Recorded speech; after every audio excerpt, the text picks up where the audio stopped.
प्रिय विद्यार्थियों, आप सभी का पुनः ऑनलाइन क्लास में मैं स्वागत करता हूं। आज हमारा टॉपिक है वेदव्यास जी। तो वेदव्यास जी से हम परिचित हैं कि वेदव्यास जी ने महाभारत महाकाव्य लिखा। तो इनके बारे में हम पहले परिचय ले लेते हैं। वेदव्यास जी का जो मूल नाम था वो कृष्ण द्वैपायन था और इनके पिता का नाम महर्षि पाराशर था।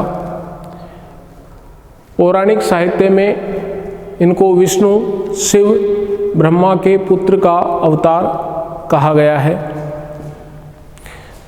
तो वेदव्यास जी का जो मूल नाम है कृष्ण द्वैपायन,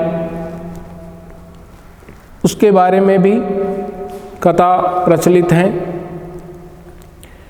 कि महर्षि पाराशर जब यमुना नदी में नाव का आनंद ले रहे थे तो उस समय उनकी जो मुलाकात है वो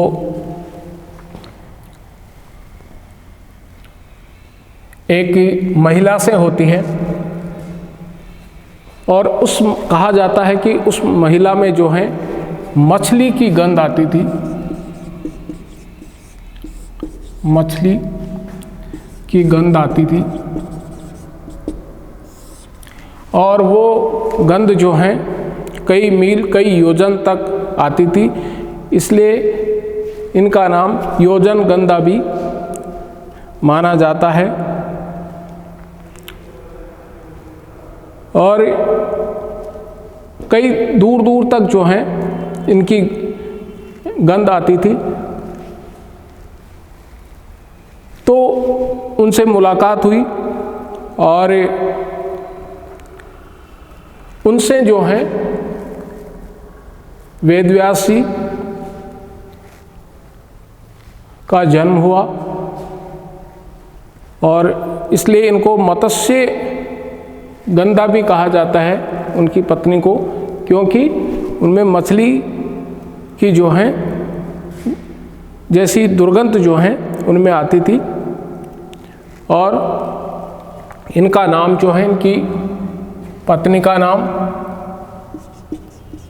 सत्यवती था, जिनको योजन गंधा या मत्स्य गंधा के नाम से भी जाना गया है। तो महाभारत के जो रचयिता हैं वो वेदव्यास जी हैं और महाभारत में 18 पर्व हैं और लगभग 1,00,000 श्लोक हैं। वेदव्यास जी ने महाभारत को जय नाम से पुकारा है।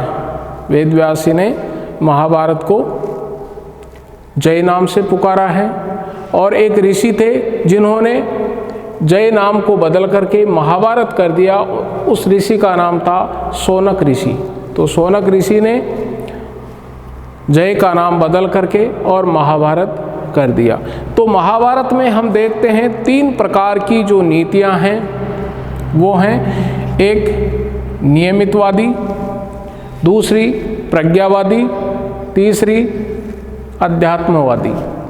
जो नियमितवादी जो नीति है वो धृतराष्ट्र की थी।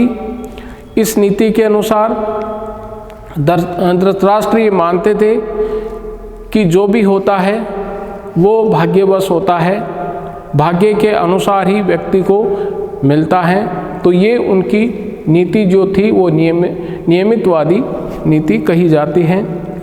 दूसरी जो नीति थी प्रज्ञावादी, जो महाभारत में मिलती है, ये नीति विदुर नीति थी और इसके अनुसार विदुर का मानना था कि व्यक्ति अपने कर्म से कुछ भी प्राप्त कर सकता है, वह अपने भाग्य के भरोसे नहीं बैठ सकता, वह अपने कर्म के बल पर कुछ भी प्राप्त कर सकता है। तो इस प्रकार की जो नीति थी वो विदुर की थी। इसलिए धृतराष्ट्र और विदुर जी दोनों में ये जो है विवाद था कि कौन सही है और कौन गलत है। इसलिए जो है संसुजात को बुलाया गया और उन्होंने जो नीति बताई उस नीति को जो है अध्यात्मवादी नीति कहा जाता है। उस नीति को अध्यात्मवादी नीति कहा जाता है। तो संसुजात ने कहा कि मृत्यु होती ही नहीं है, अर्थात मृत्यु अहंकार की होती है।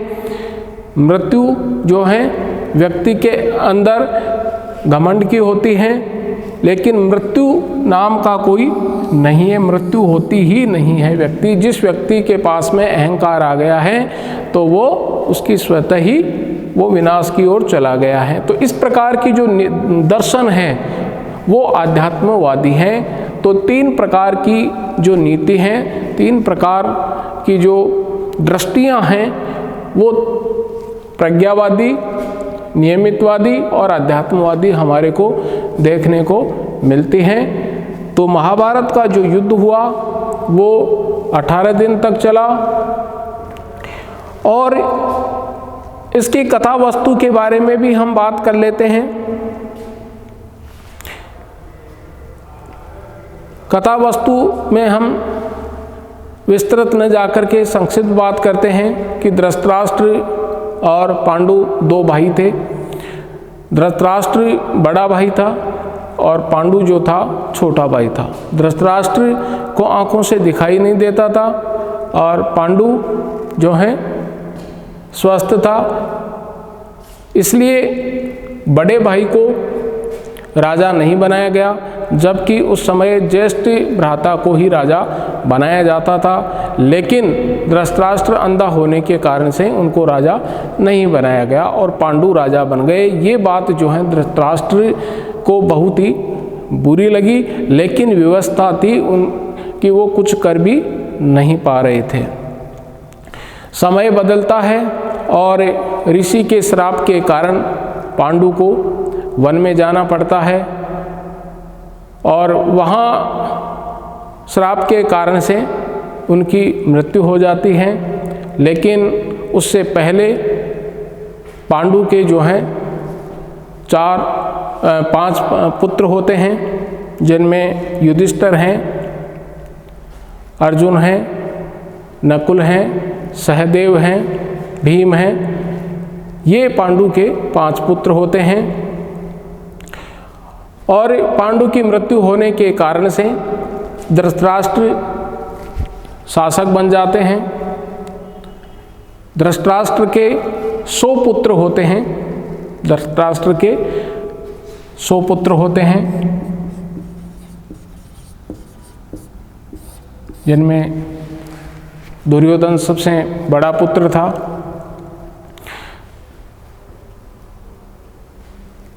तो जब पांडु वन से वापिस अपने राज्य को प्राप्त करने के लिए आते हैं तो दुर्योधन उनको राज्य देने से मना कर देता है और भीष्म पितामह अपनी प्रतिज्ञा से बंधे हुए थे, इसलिए वो भी कुछ कर नहीं पा रहे थे।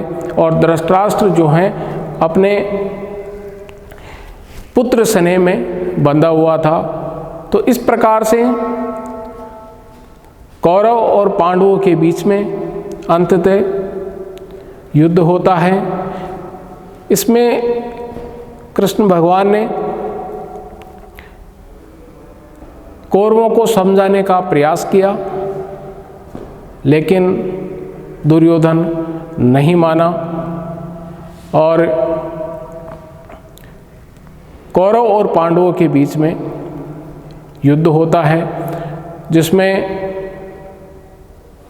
कौरव जो हैं वो युद्ध करते हैं। कौरवों की तरफ से भीष्म पितामह हैं। इसके अलावा कौरव और पांडव दोनों को शिक्षा देने वाले गुरु द्रोणाचार्य वो जो हैं कौरवों की तरफ से लड़ते हैं।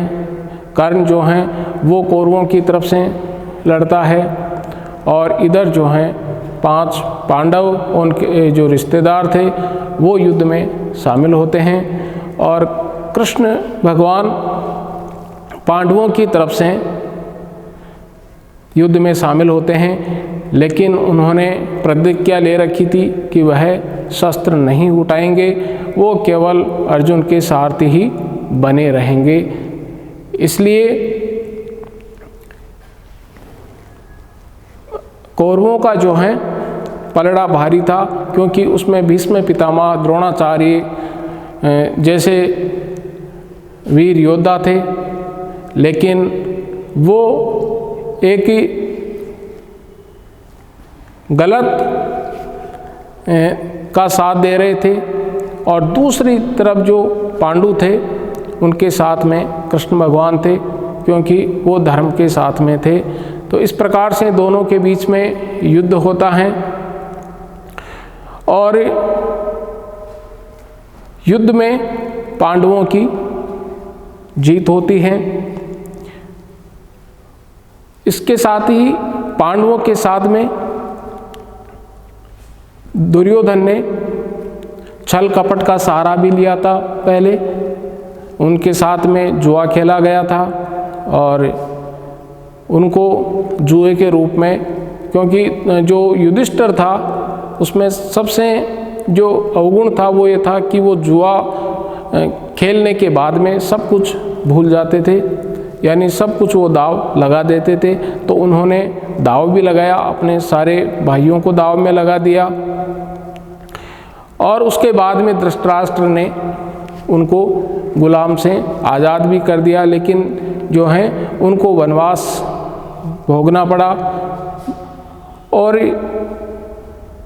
इसके बाद में जो है उनके पास में जो समय था उसका फ़ायदा उन्होंने अस्त्र शस्त्र को इकट्ठा करने में लगाया, और वो कौरवों के साथ में